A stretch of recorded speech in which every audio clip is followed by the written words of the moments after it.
The classification of sciences in Islamic civilization.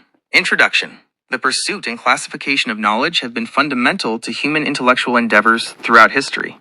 From ancient civilizations to the modern era, societies have strived to organize the vast expanse of information into coherent systems, believing that such systematization enhances understanding, facilitates learning, and promotes further discovery.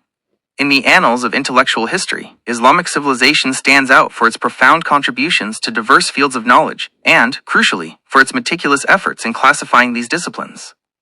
This essay will explore the concept of knowledge from both Islamic and Western perspectives, briefly touch upon Western classification systems, and then delve into a comprehensive analysis of how Muslim scholars categorize sciences from the dawn of Islam through to the later periods, highlighting key figures and their seminal works, before concluding with key insights. The concept of knowledge. Islam versus Western civilization. The understanding of knowledge, ilm, in Islam, differs significantly from the prevalent Western paradigm. In the Western tradition, particularly since the Enlightenment, knowledge has largely been perceived through an empirical and rational lens, often compartmentalized into secular disciplines. While the pursuit of scientific and philosophical knowledge is highly valued, there has been a growing distinction between empirical sciences and theological or metaphysical inquiries. In contrast, the Islamic concept of ilm is holistic and encompasses both revealed knowledge from the Quran and Sunnah and acquired knowledge through observation, experimentation, and reasoning. The Quran repeatedly emphasizes the importance of seeking knowledge, viewing it as a path to understanding God's creation and a means of fulfilling one's purpose on earth. This divine imperative elevated the pursuit of knowledge to an act of worship. Consequently, there was no inherent dichotomy between religious and secular sciences. Rather, all knowledge was ultimately perceived as emanating from a single divine source. This integrated worldview profoundly influenced how Muslim scholars approached the classification of sciences, often intertwining what might be considered religious sciences with rational or natural sciences. A brief overview of Western scientific classification, from the Greeks to the present. The history of scientific classification in the West has evolved considerably.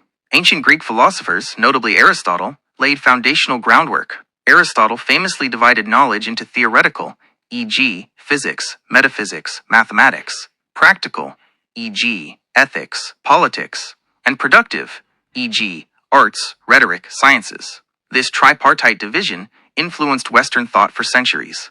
During the medieval period, the trivium, grammar, rhetoric, logic, and quadrivium, arithmetic, geometry, astronomy, music, formed the core of liberal arts education, reflecting a structured approach to knowledge acquisition. The Enlightenment and subsequent scientific revolution spurred a more empirical and specialized classification, leading to the emergence of distinct disciplines like chemistry, biology, and physics. In modern times, classifications are highly specialized, often based on methodologies, e.g., qualitative, quantitative, subject matter, e.g., humanities, social sciences, natural sciences, or even interdisciplinary fields, reflecting the vast and ever-expanding nature of human inquiry. The classification of sciences among Muslims, from revelation to later attempts. The systematic classification of sciences became a distinctive feature of Islamic intellectual activity, driven by the desire to organize the burgeoning corpus of knowledge acquired through translation, independent research, and religious scholarship. These classifications were not merely academic exercises, but served practical purposes, aiding in education, library organization, and the development of curricula. Early stages and influences, 8th-9th centuries CE. In the nascent stages of Islamic scholarship, the primary division of knowledge was often between religious sciences, ulum al-shari'iyya, and non-religious or foreign sciences, ulum ghayr al-shari'iyya or ulum al-awa'il. The religious sciences included Quranic sciences, ulum al-Quran, exegesis, tafsir, recitations, qira'at, abrogation, nasikh wa mansukh, hadith sciences, ulum al-hadith, authentication, rihal al-hadith, chain of narration, isnad, textual criticism, matan, Islamic jurisprudence, fiqh, principles of law, usul al-fiqh, legal rulings, furu al-fiqh, theology, kalam, speculative theology addressing matters of belief and dogma, Arabic language sciences, grammar, nahaw, morphology, sarf, rhetoric, balagha, lexicography, lugha, essential for understanding religious texts. The non-religious sciences encompassed fields like medicine, astronomy, mathematics, philosophy, and logic, largely influenced by translated Greek, Persian, and Indian works. The formative classifications, 9th-11th centuries CE. As Islamic civilization absorbed and expanded upon inherited knowledge, more sophisticated and comprehensive classification systems emerged.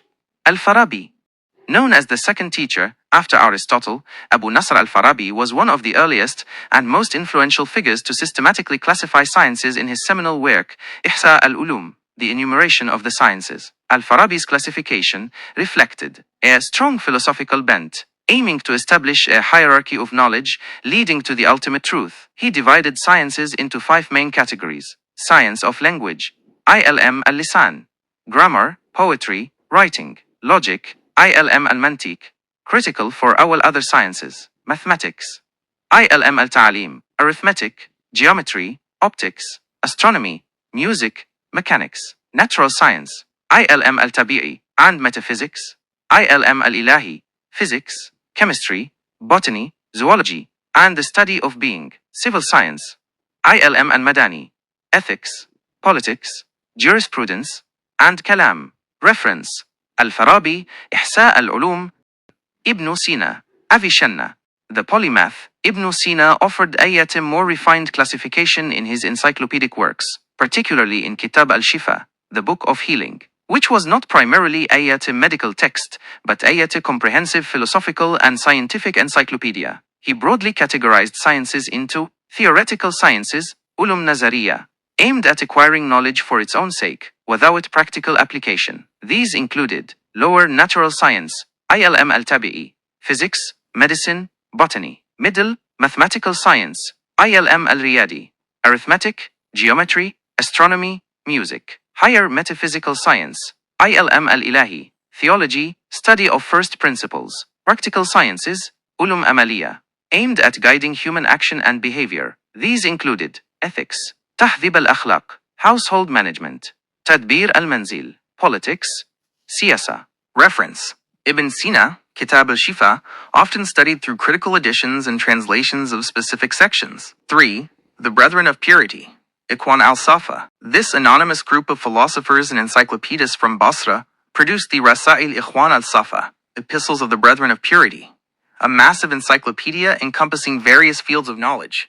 Their classification reflected a strong encyclopedic and esoteric inclination, emphasizing the interconnectedness of all knowledge leading to spiritual enlightenment. They divided sciences into 3 main types: mathematical sciences, riyadiyat, including arithmetic, geometry, astronomy, music; physical sciences, tibbiyat, covering cosmology, meteorology, botany, zoology, psychology; theological sciences, ilahiyat, encompassing religious law, ethics, prophecy, resurrection, and the nature of the soul.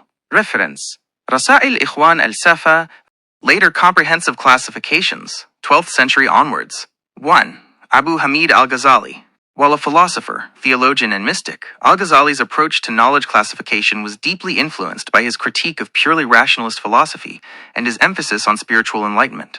In works like Ihya Ulum al-Din, the revival of the religious sciences, he primarily distinguished between praiseworthy sciences, Ulum Mahmuda, those beneficial for religious and worldly life, including religious sciences and beneficial worldly sciences, medicine, arithmetic, industry; blameworthy sciences, Ulum Madmuma, those harmful or useless like magic or astrology; permissible sciences, Ulum Mubaha, those with no direct religious merit or demerit.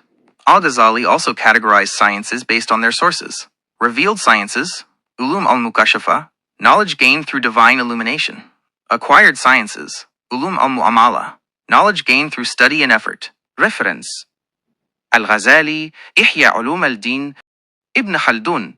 The renowned historian and sociologist Ibn Khaldun, in his monumental Muqaddimah Prolegomena, offered a unique and sociologically informed classification of sciences, grounding them in the context of human civilization and its development. He divided sciences into 2 main categories: natural or traditional sciences, Ulum al-Naqliya. These are based on transmitted knowledge, primarily religious texts. They include Quranic sciences, tafsir, qira'at, hadith sciences, jurisprudence, fiqh, kalam, Arabic language sciences, Sufism, tasawwuf, intellectual sciences, ulum al-aqliya. These are acquired through human intellect and reasoning, irrespective of religious tradition. They include logic, mantiq, physics, tabiyyat, metaphysics, ilahiyat, mathematics, riyadiyat, arithmetic, geometry, astronomy, music, algebra. Ibn Khaldun's classification is significant for its emphasis on the empirical observation of how knowledge develops within human societies, distinguishing between knowledge that is transmitted and knowledge that is rationally derived. Reference: Ibn Khaldun, Muqaddimah, widely translated and published.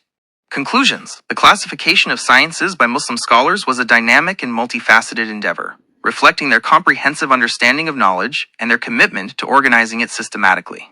Several key conclusions can be drawn. Holistic approach. Unlike the increasing secularization of knowledge in the West, Islamic classifications often integrated religious and rational sciences, viewing all knowledge as ultimately connected and serving a divine purpose. Philosophical and practical imperatives.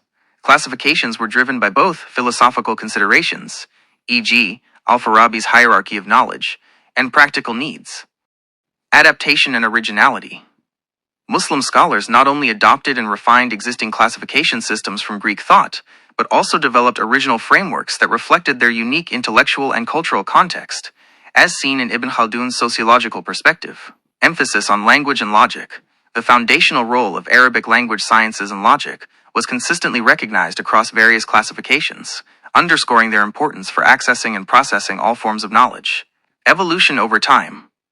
The classifications evolved, reflecting the expansion of knowledge, changing intellectual priorities, and the emergence of new disciplines within Islamic civilization. Conclusion: the elaborate systems of scientific classification developed by Muslim scholars stand as a testament to their profound intellectual curiosity, their meticulous scholarly habits, and their integrated worldview. From the foundational efforts of Al-Farabi to the sociological insights of Ibn Khaldun, these classifications not only organized the vast body of knowledge accumulated during the Islamic Golden Age, but also provided a structured framework for future intellectual pursuits. They underscore a period where the pursuit of knowledge was intrinsically linked to spiritual and societal well-being, fostering an environment where all forms of inquiry were seen as contributing to a greater understanding of the universe and its creator.